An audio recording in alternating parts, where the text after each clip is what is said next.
الحياة فيها تحديات كتيرة، فيها تحديات الفشل، فيها تحديات الفقد. يعني انت قلتي مرة انا لما فقدت والدتي حسيت ان انا فقدت الامان بتاعي.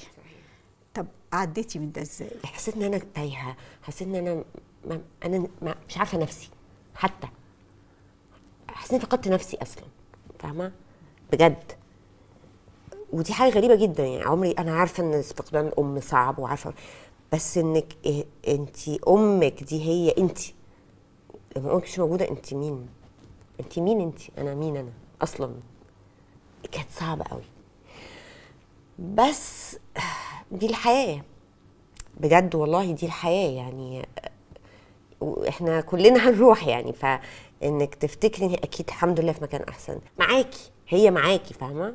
فلا يعني بترجعي تستعيدي شويه شويه من نفسك، مش كلها. ده هو مشوار، عارفه؟ يعني من امي ليا لاولادي هنكمله، لازم يكمل، لازم يكمل.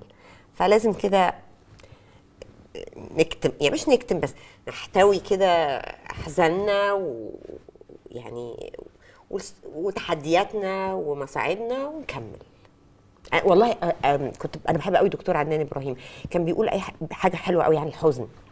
بيقول الحزن ضيف، ضيف وهو ضيف وقور. الحزن شعور وقور، بيجي وهيجي وممكن يطول، سنه، شهر، يوم، سنتين، هو معاكي. بس ازاي تتعامل معاه؟ انك تشيله وتمشي بيه وتكمل، ما تخليهوش يقعدك، يكسرك، يوجعك قوي، انه خلاص ما تتحركش من سريرك ومن بيتك وما تبقاش. لا، خده، شيله وكمل.